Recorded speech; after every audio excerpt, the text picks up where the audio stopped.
Okay, Jill wonders if the Maneki Nikos actually bring luck. Buy one to prevent her from getting too distracted. I would, but we have to pay rent on the 30th, which is 2 more days. So I think if we buy that, I'm not going to have enough to pay rent, which not really something I want to do. Not, get kicked out of my totally bitching apartment here with all my cool stuff. For you've been chuckling since yesterday. Wiener. What do we got? The bar called Valhalla. Hey, we're making comeback on the internet. Actually, a presence on the internet. Is it any good? I need a place to unwind after work. Normies are taking over, huh? Everyone is a NET just like me. Anyway, place is cool, but the bartender can be a bit of a dick. How so? Never been there, so I wouldn't know. Is she cute? I can take it if she's cute. She's cute, but I think she's a bit full of herself. The guy seems a bit more of a bro. I see. You already have a conversation with her. Did she reject your advances? Nah, I just heard from a distance. So, is that a no? Kind of. I mean, if you're going there to chat, I just want a place to chill for a bit and meet new people.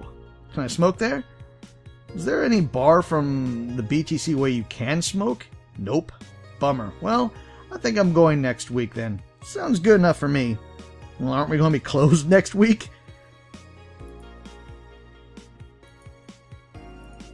What's the augment I have to say? Y2K, the final remastered leads. The video game charge. The newest remaster of 2016's Y2K, a postmodern RPG, opens the charts with this week with 3.5 million copies shipped on its launch day.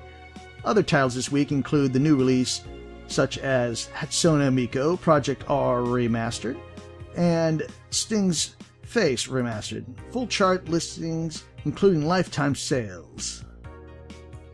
See all that? I'm not going to read those. Dang it, Ron Paul. Water Wrestling G. Sting's Face Remastered, Hatsune Miku, and Y2K. Woman marries anime pillow. Nobody is actually surprised. I remember a time when wacky stuff like this made a lot of headlines, but even though I'm reporting on it, I can't help but think how mundane it's become. I mean, we live in a world where you can just plug into the internet and live there for as long as your wallet can afford related fees. Lots of people get married in their virtual spaces. Thanks to new technology, the traditional view on human relationships have changed so much that someone marrying a literal object feels kind of tame now. If the pillow has some form of intelligence, it might be somewhat different, but it's just a giant, generic anime hug pillow. Get with the times, Grandma! First space colony develops its own army, which will lead to Gundams, probably. Even though space was imagined as a promised land, a place where humanity will start over, it looks like we're about to repeat our mistakes of the past. The first space colony, Shin Outer Paradise, isn't that... Well, I can't remember what the colonies in Gundam were called. Anyway, is currently in talks to develop its own privately owned army, following alleged threats from a notorious terrorist group. Although Shin Outer Paradise, I wonder if that's also a thing from Metal Gear for Outer Heaven. We've discussed it right now, but the law is most likely approved. We'll have an army, and we'll defend our motherland from any terrorist threats. Alice Rabbit chimed in during a private stream. This terrorist group does not exist. Don't let the Outer Paradise government fool you. The only reason for this law is so they can have more control over the population. Alice Rabbit in Space 2? Amazing. I always miss this stuff. Anyway, we're going to probably be distracted at work, but let's go to work. Good evening. Ah, Jill, I'm out to get firecrackers. Firecrackers? It's New Year's, right? We need some. Wouldn't firecrackers scare off the dough? Yeah, that's a good idea. Go ahead. I'll be back in a bit. Speaking of the dogs, I haven't seen the dogs in a while.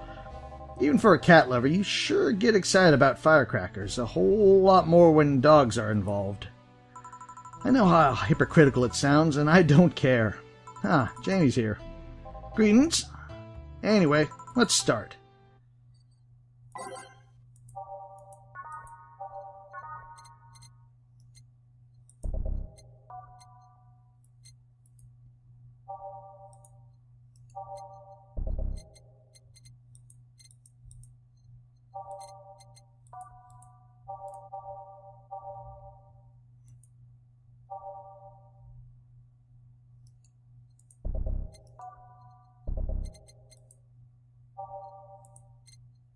That's good enough. Time to mix drinks and change lives. Because we're cool. Ah, the guy that wouldn't come back twice. Yeah, shut up. By any chance, did something fly over here 2 weeks ago? On Friday?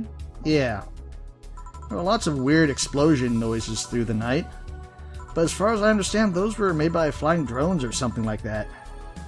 So it did fly over by here. I take it you know what those noises are, or who made that? Let's just keep it at whatever drone story you heard. Right. The noises got annoying after a while, I must say. So it remained in the vicinity? I don't know what counts as in the vicinity, but yeah. Distance explosions all night. Interesting. So it didn't get far away. And now get me a Mars Blast. The straps of my bra are itching again.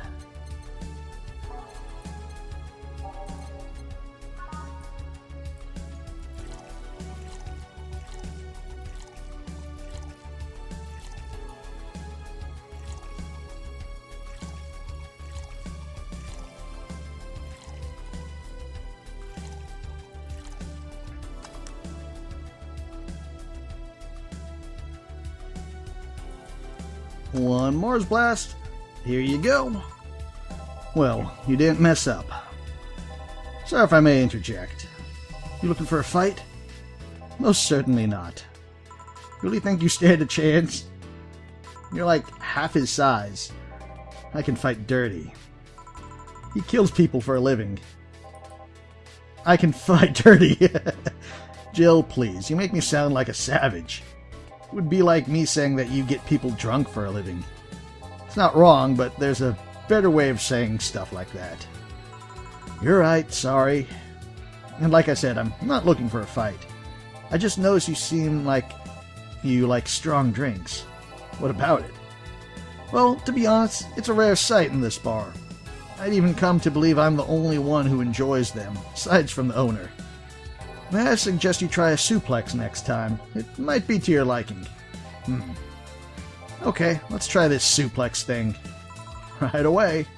Oh, I thought it was, I'd like to say a rabbit? Okay, so I guess if you get distracted, this would happen. So, like, if you weren't paying attention to any of the stuff that they said, you wouldn't be able to remember the drink, but it's a suplex.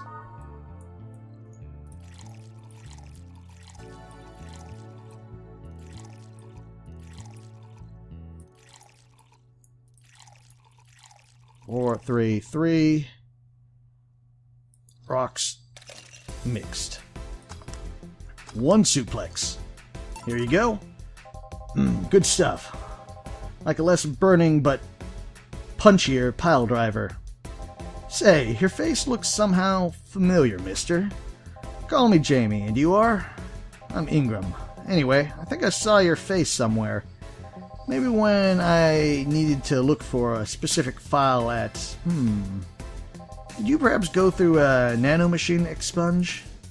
I did, actually. Figured as much. Only a handful of people do that. And almost all of them are people with nanomachine rejection that feel oddly suicidal. So, I go through the whole thing, rejection. Need to hide something? The second one. I guess there's rejection, or did he need to hide something? But anyway, it's easier to remain undetected when there's have no means of tracking you or your activity. I see. How does the expunge work? You lie in a pressure chair and they give you a special IV solution.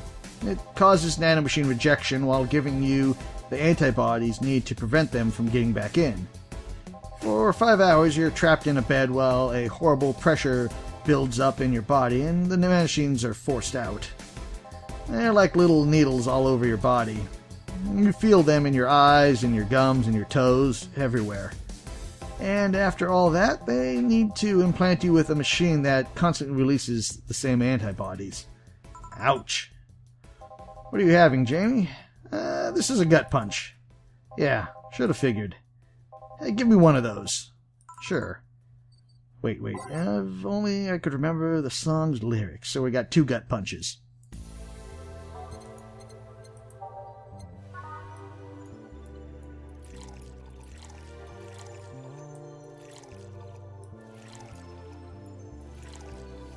And aged. 1 gut punch.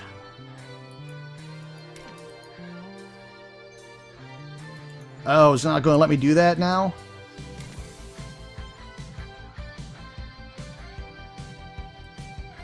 Here.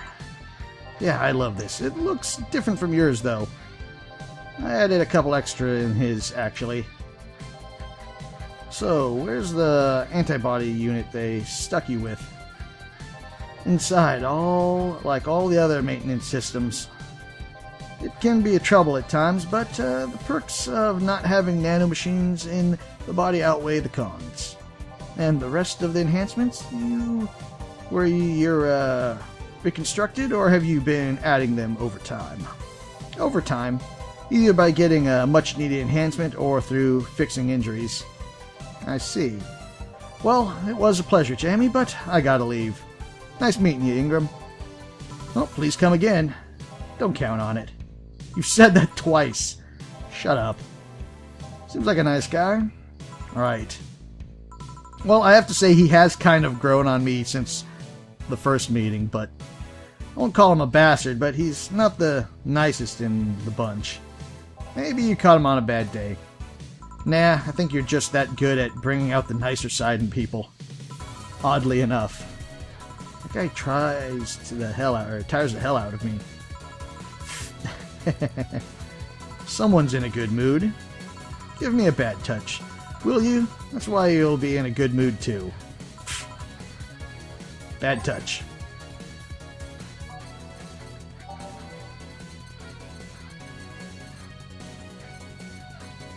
Oh, I didn't see her right there for a second.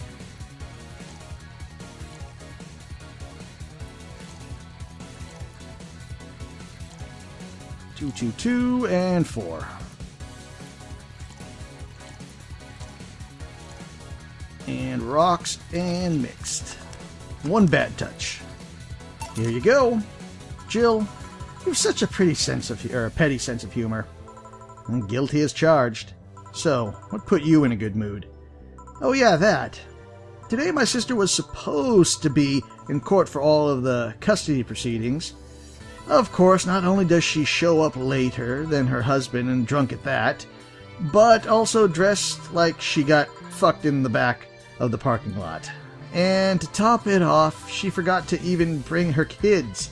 Luckily, my parents brought them to the court. The judge assigned the kids to my parents for the time being. So she really messed up, huh?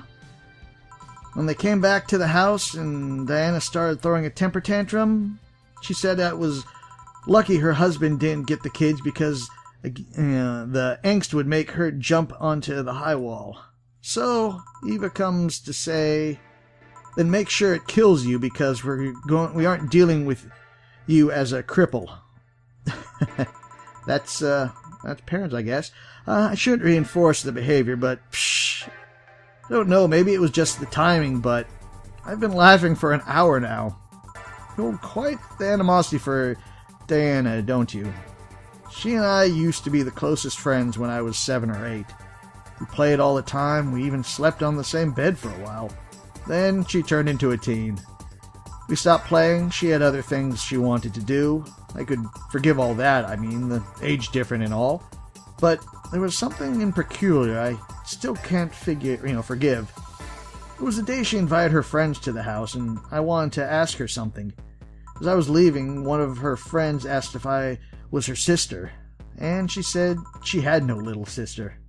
Ouch. I think that was the moment that finally broke the pedestal I had held her on. I admired her so much as a kid could admire someone, Little by little, the admiration wore off until I finally reached the breaking point. I felt betrayed. You haven't been able to forgive her after 40 years? Hey, it's not that I still hold a grudge against her, but rather that Diana who said all those things so many years ago is the same Diana that I know today. How so? She hasn't matured one bit. She's still as selfish, childish, and immature as she was back then. When you see her, you don't see an adult, you see an overgrown, horny teen. So aside from destroying my admiration I held for her, she's made sure not to fix that impression. But enough about me. How about you? Everything's fine aside from this note. A note? Remember how I told you I lashed out at my dead ex-sisters? Yeah? I got this note from her. Let's see. Wow, she must really feel bad about the whole thing. As do I. So, what's the problem then? Same fear that drove me away from her in the first place. Right. Give me a brandy teeny, will you? There's a little story I want to tell you. Right?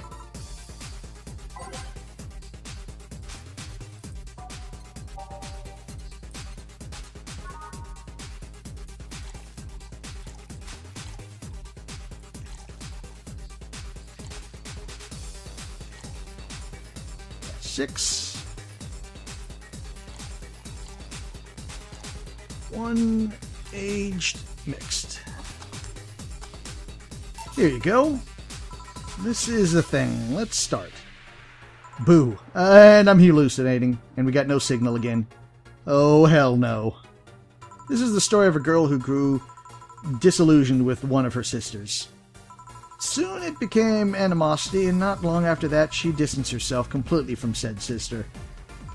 With time, the girl would become attached to her eldest sister, looking up to her achievements. Anna, all I can look at right now are those boobs. Not now. Said sister would even marry the girl's best friend not soon after.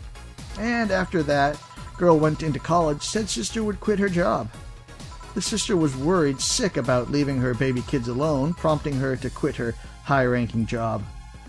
What if I hire her, your high-ranking lips? Shut up. The girl, even as an adult, felt betrayed. Her role model sister went against everything she held in high esteem for. She was no longer a child, and yet she felt like a part of her had crumbled. Hey, Joe. I can lift her sweater. Do you want to see? I bet you want to see. All right, enough. Enough? Shit. Peace out. I know the girl is you and the sister is your elder sister. Please get to the point. Right. The point is, if you don't face her, she will be heavily disappointed. He's trying to make amends with you. Must take, courage. Lots of it. Yeah, you're right. My mouth's dry. Can I get a beer? Right on it. The lead actor of Night of the ID Snatcher's name was... I can't remember that.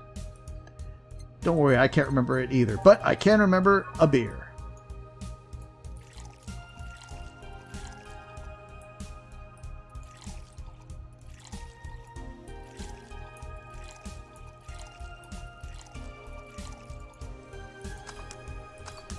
There you go.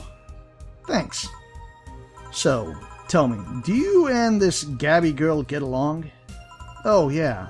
I never had brothers or sisters, but once Lenora introduced me to her as her sister-in-law, she got so excited about having a new sister that she clung to me a lot. I helped her in her studies, read books with her, played with her a lot. She was pretty much my sister too. I have to leave, but I'll tell you this. As both a big and little sister, if you don't grant that girl a chance of talking to you, I'll never forgive you. Yeah. Oh, there's a small New Year's party this Saturday if you're interested. Oh, sure, I'll be here. Remember, I won't forgive you. Yeah. I think I'm gonna go take my break. Alright then. Where were we? You were quite absorbed in that conversation just now. Jamie even said goodbye to you, and you did hear. Anyway, call me if anyone comes up, or anything comes up.